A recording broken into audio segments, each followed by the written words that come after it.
In August 1975, Hank Williams Jr. fell off a mountain in Montana, but that may not be the closest he's come to death. Did you know what, or who, almost killed him?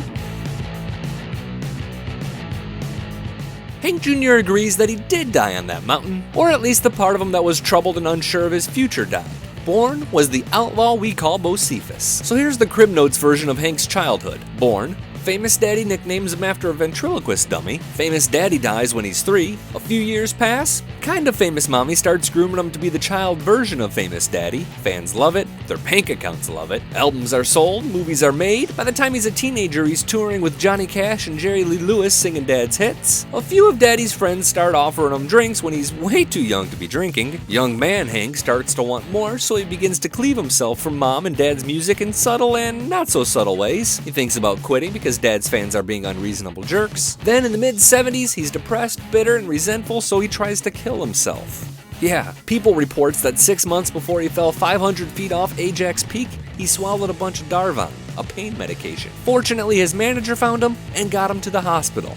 Phew. Randall Hank Williams was born to Hank Williams Sr. and singer Audrey Shepard. He was trained to be like his father and almost ended up like him, save a fast-acting manager and then a rancher. Dick Willie found him missing a nose, an eye, his jaw, and part of his skull and rushed for help on that Montana mountainside. Hank literally landed face first on a boulder. His brain was playing peekaboo. 6 hours later, he finally got to the hospital and doctors began the 2-year process of piecing him back together like Humpty Dumpty. Then an odd thing happened. He was a changed man. Every album he released from 1979 to about 1992 went gold or platinum. He picked up 2 Entertainer of the Year awards, revolutionized the country music video, and became the most famous man in country. The momentum actually began with 1975's Hank Williams Jr. and Friends, but albums like Family Tradition and The Pressure Is On catapulted him to stardom. In the span of a few years, his live fee tripled to a startling $7,500.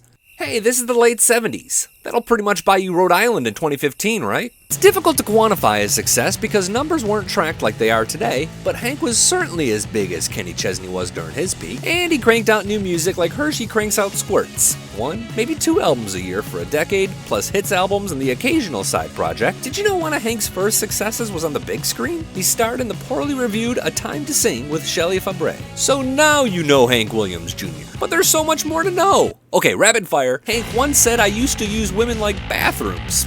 Gross. He agrees with the guy who said country music ain't nothing but white people's blues. He has a cabin in Montana that overlooks the mountain he nearly died on. He's an avid hunter, like Ted Nugent looks like Elmer Fudd avid. He wears the glasses and hat to cover scars from the fall, but keeps a beard because he likes beards. Time out for a side note. Hank has had more facial hairdos than Faith Hill has makeovers. Clean shaven, chops, the chin strap, the Vincent Price, the Boogie Nights, the Obama hater.